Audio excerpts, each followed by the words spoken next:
నువ్వు విచారం వ్యక్తి చేసి ఉండాల్సింది. అయ్యో మందా సాల్మన్ యొక్క మరణం నాకు బాధ కలిగిస్తుందని చెప్పి ఒక్క మాటను అని ఉంటే నిన్న మేము చేసిన ఆందోళనకు నువ్వు సమాధానం చెప్పావని చెప్పి అనుకుని ఉండేవాళ్ళు. నిన్ను ఒక పరిపాలనాధ్యక్షుడిగా భావించుండేవాళ్ళు. ఇంతమంది రోడ్ల మీదకి వచ్చి వేలాది మంది వైఎస్ఆర్ కాంగ్రెస్ పార్టీ శ్రేణులు, జిల్లా పార్టీ అధ్యక్షులు మందా సాల్మన్కు న్యాయం చేయమని డిమాండ్ చేశాం. ₹1 ఎక్స్గ్రేషన్ ఇవ్వమని చెప్పాం. 1 ఎకరం పొలం ఇవ్వమని చెప్పాం. ఆ కుటుంబంలో ఉద్యోగం ఇవ్వమని చెప్పాం. హత్యకు కారకులైన వాళ్ళందరినీ శిక్షించమని డిమాండ్ చేశాం. ఆ స్థానిక ఎస్ఐని సిఐని మీద ఎస్ఎస్టీ అట్రాసిటీ కేసు పెట్టమని చెప్పాం. నువ్వెందుకు చేయలేదని అడుగుతున్నావు.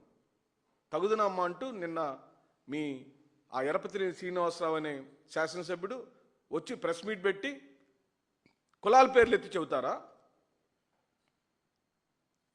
చనిపోయిన అతన్ని వైఎస్ఆర్ పార్టీ అనుకుందాం, చంపింది తెలుగుదేశం అనుకుందాం, చర్చిద్దాం. వాళ్ళ కులాల పేర్లు ఎందుకు ఎత్తుతున్నారు మీరు? ఓకే, మరి అట్టయితే వంగవీటి మోహనాన్ని చంపింది, కాపులను చంపింది ఎవరు? పత్తికొండ నారాయణ రెడ్డిని చంపింది ఎవరు? మందా సాల్మన్ అనే మాదిగ వ్యక్తిని చంపింది ఎవరు? ఈ బీసీ నాయకుడైన నాగమల్లేశ్వరం చంపింది ఎవరు? రషీద్ని చంపింది ఎవరు? అక్కడ కూడా కులాల పేరు ఇదే తెద్దామా? అదే చర్చిద్దామా? రండి, ఆ చర్చకు కూడా రండి. మీకు దమ్ము ధైర్యం ఉంటే రండి. అసలు ఈ రోజు వరకు చనిపోయిన సాల్మన్ కుటుంబానికి న్యాయం ఎందుకు చేయలేదని అడుగుతున్నాం. ఏమి లేదు ఎరపతినే శ్రీనివాసరావు, గుర్తుపెట్టుకో, 700 రోజులు మాత్రమే.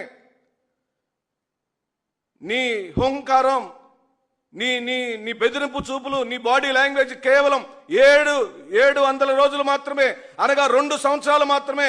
2 సంవత్సరాల 1వ రోజు ఈ రాష్ట్రానికి కాబోయే ముఖ్యమంత్రి శ్రీ వైఎస్ జగన్మోహన్ రెడ్డి. ఆ రోజు నీ పరిస్థితి ఏమైంది?